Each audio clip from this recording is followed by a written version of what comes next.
What is going on, guys? It's Gospel Gamer here, and we are back on Chaos Child.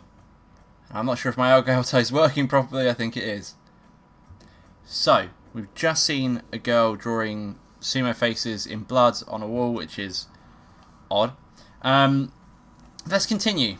Let's just move our way on. That was scary. Come here. You can do that later. Call Doctor 2. Something might have happened. I can hear frantic voices down the hallway. Oh no. The hospital staff must have heard my scream. They probably thought something bad had happened to a patient. They were going to find us. Can't have that. Huh? Did I just hear a sound from the emergency exit? Taku here, it's open! Serika jumped onto the door. Huh? Hurry! Yeah.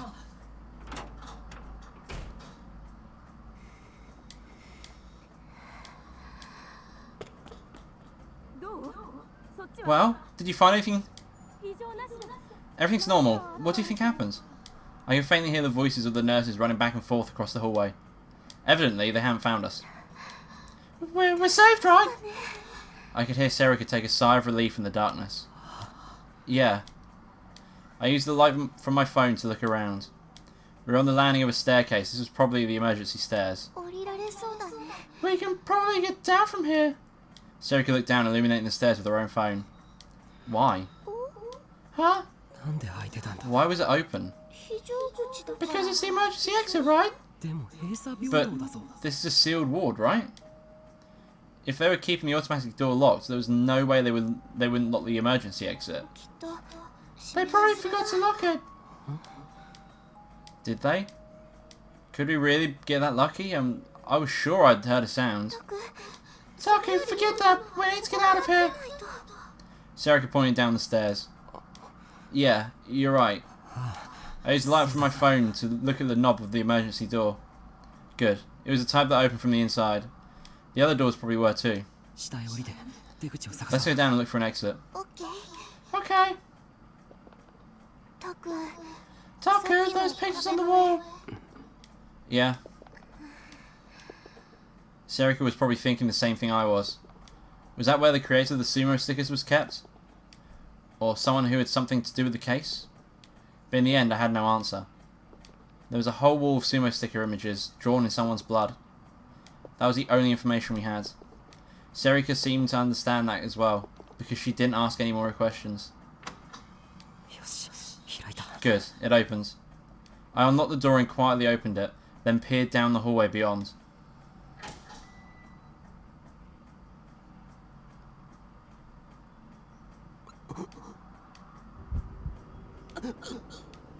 What the hell? I ducked without even thinking.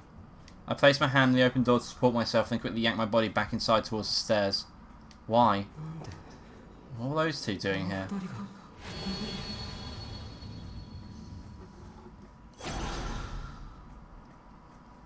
There was no mistaking it.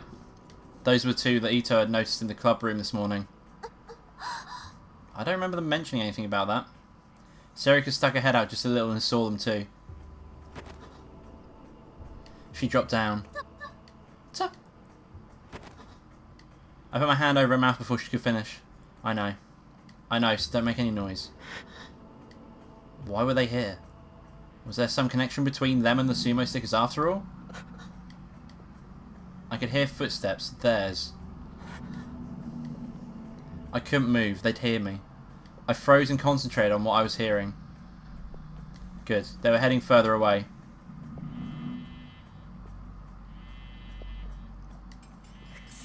Shit. Oh.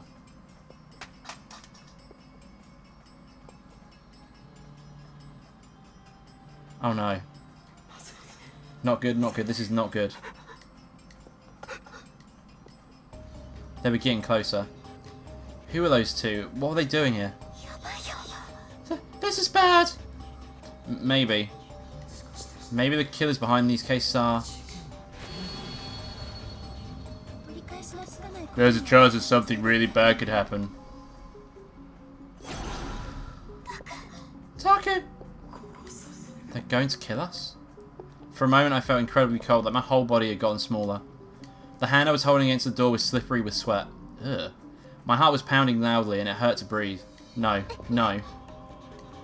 Suddenly my frozen body was yanked upwards. I stumbled and tripped, then was yanked up again. This way? Just as Sarah had kicked open some kind of door and dragged me through, I saw them pick up my phone. Oh, that's not good. We're okay now, right? Let's rest a little. I collapsed right onto the ground. I wanted to catch my breath, but it wasn't working. My legs were shaking from exhaustion and my hands were shaking from the still lingering terror. It's okay, they are following us, I think. It was all I could do to muster a feeble nod. I had no idea why, but my hands shaking made me really mad. I slammed them into the asphalt. Damn it. How? What are they doing there? And now I have my smartphone, and with all its data. I think they have something to do with the sumo stickers. Yeah. It couldn't be a coincidence. Hey, I got a call. Shin-chan? Hello, it's Nono. What's wrong? Yeah. Okay. My breathing had calmed down. I need to get my thoughts in order. The phone had a lock on it. They wouldn't be able to do anything with it immediately. It was clear that sumo stickers were involved somehow. In particular, that whole film with sumo stickers, where nothing's happened yet, bothers me. Come to think of it, Kurisu said she was going to take down the security camera. What happened with that? Taku? Sarah could turn around, moving very slowly. What's wrong? I've got a feeling I know what's happened. I think I called it in the last episode, but I'm really hoping I'm wrong. What did that expression mean? Sarah looked away from me for a moment, then back as if afraid of something painful. Non was stabbed. I thought so. I thought she'd be killed, for fuck's sake. I thought something like that would happen.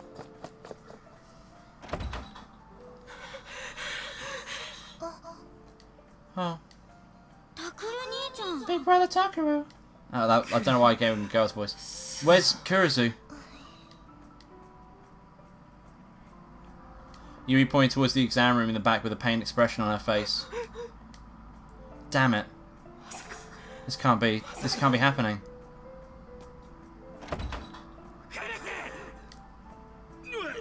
Ah! What? Again? Why? No, forget that. Kurisu, where's Kurisu? Be quiet.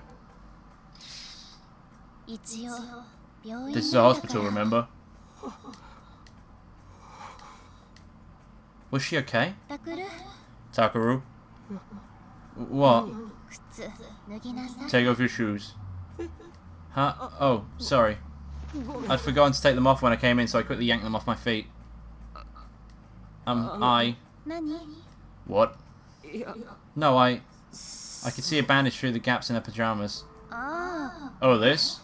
Kurisu lifts up her shirt just to show me her stomach. It was wrapped in a thick bandage. 13 stitches. It's nothing bad. 13 stitches is quite a lot of stitches. You! Oh, it's this prick again. Ow! Did he hit me? I don't know what's happened. I felt a dull pain in my face. In my face. Not on my face. In my face.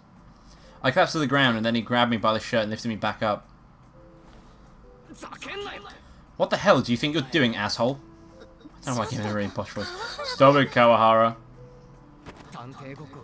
I don't know if you think you're Sherlock Holmes or something, but this happened because you've been screwing around. She could have died, you know.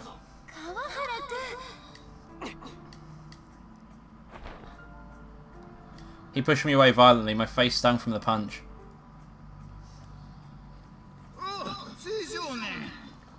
Hey, young man! Is this my beer? Yes. Supposedly there's a lot of other stuff in it too. Oh, thanks! Good, thank you. Kawahara, can you help him carry it to his house? No, but... Please? Fine.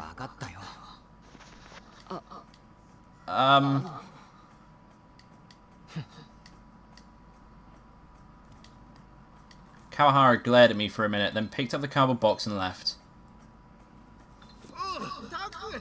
Oh, Taku!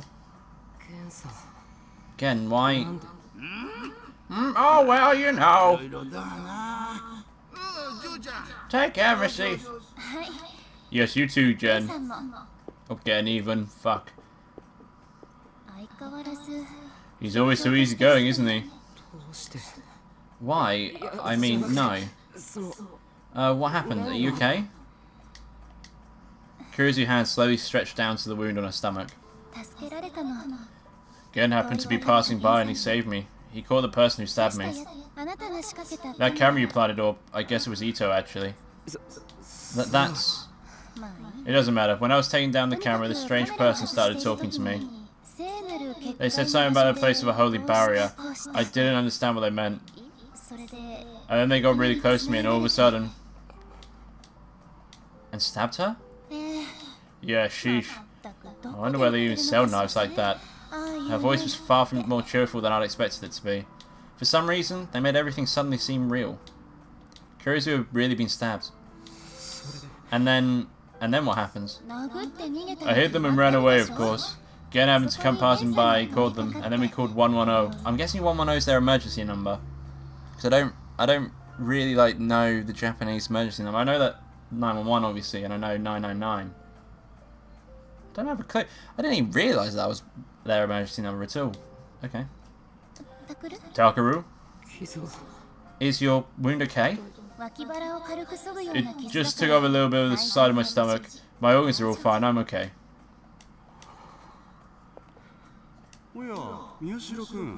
I don't know who you are, but okay. Oh, Miyashiro. You're here. Oh god, I gave him the same voice, didn't I? You're here, huh? It's been a while. I'm gonna give him that voice now. Fuck it. Yeah. Where are Gen and young Kawahara? I had them leave. And that gift? I gave it to him. I had Kawahara carry it. I see. Dad said as he scratched his head. It really had been a while since I'd seen his face. Not since I left the dorm. Oh, Sakuma. I'll be on my way. I can't remember the voice I gave him either. Fuck, I don't know all the voices. I've forgotten all of them. Oh, that's right. Sorry for troubling them, of course. No, Kuruzu is actually a big help to us. Bye, Kuruzu. Take care. Thank you. I'm sorry for the trouble. Alright, if you're here too, Miyashiro, this is good timing. The teacher turned around and scratched his head the same way my dad did. This is a little hard to tell you, and it's not entirely your fault, but... The newspaper club is probably going to have to be shut down now. I nodded weakly. It didn't seem like there was anything else I could do. Well, you know, just think of this as a good lesson. Oh, maybe that's rude. In other words... Sir? Right. Thank you. Kuruzu made a notion to shoo him away. Right. Kuruzu suddenly sighed. Oh, I'm tired. Even the teacher's afraid of you.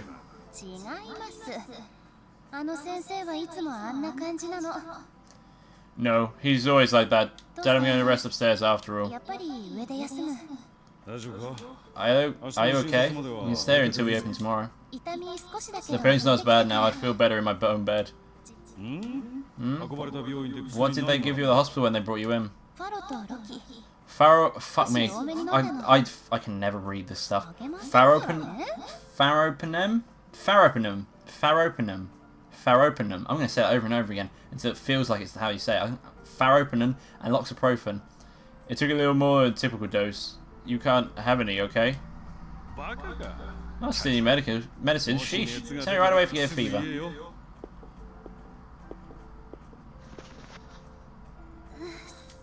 Ooh.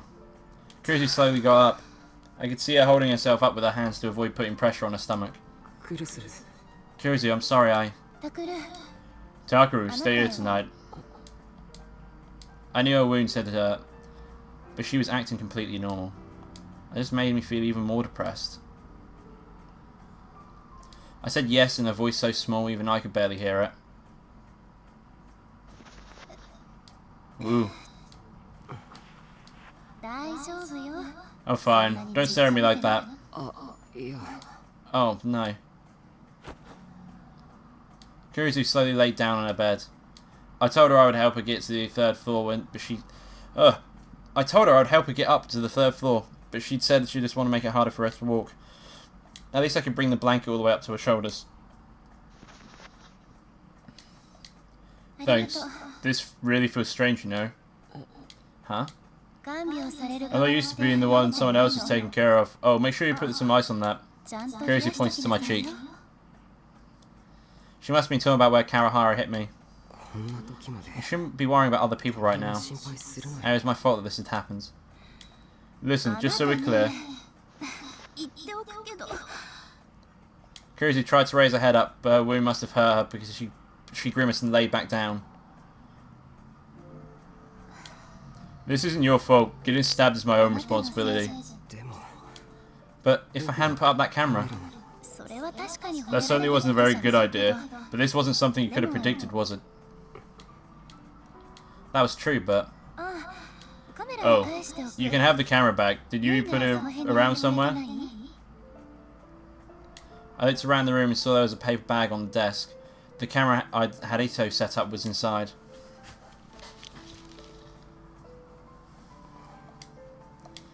There was some damage on the corner. It must have been dropped when she was stabbed. What was the guy who stabbed you like? It was too dark to see well, but I think it was a man in his 20s or 30s. Sorry, can you turn off the lights? It's really bright if you're laying face up. Oh. I turned off the lights. Kurisu sighed to calm myself down. After getting called him, he was screaming until the police got there. You fools didn't notice the alarm I sounded on the internet. I am the holy messenger of the victim, so don't touch me. That kind of stuff. I suddenly realised that reminded me of something. It was the same with that stuff about Barry that Kurisu was saying downstairs. Could he be... the guy who made that page? The police said they'd come and ask me a bunch of questions tomorrow. I think I'll learn more then. It felt like her voice was shaking a little. Kurisu? It's nothing. I'm fine. It's too dark to see clearly, but I could tell that she had a hand on her face. I finally realised that she was holding back tears. I swore at myself. Of course she was, damn it. She'd been stabbed in the stomach. Of course she was scared. Neither of us had said anything for a while. I couldn't bring myself to say another word. Nothing I said would be right, and it felt like it would hurt her. I couldn't see her face. I didn't know she was crying. But even if she wasn't crying, she may as well have been. Takuru.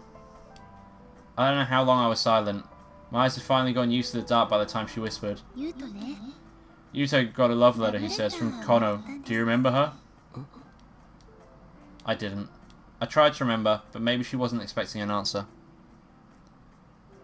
They've been in the same class since 5th grade. Yuto was out sick once and she brought him her day's handouts. She wears glasses. One of the boys in the class made fun of him, he says, and then Yui. And then she started to go on in a quiet voice. She told me that Dad had been very busy lately. They had been obnoxious as ever. That she'd ordered him to stop drinking for a week today.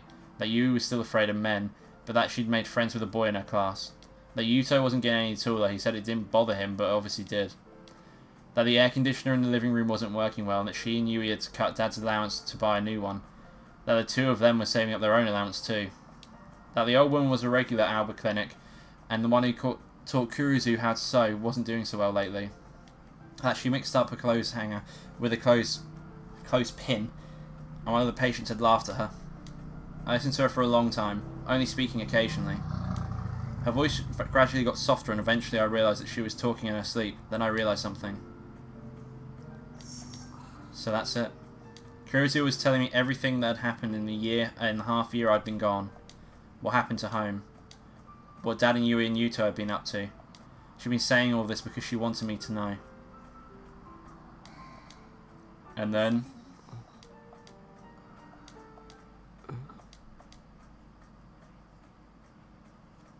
As I waited for her to finish her sentence, I could hear her soft breathing. She'd fallen asleep. I slowly stood up, careful not to make a sound. I adjusted the blanket over her once more and went to leave.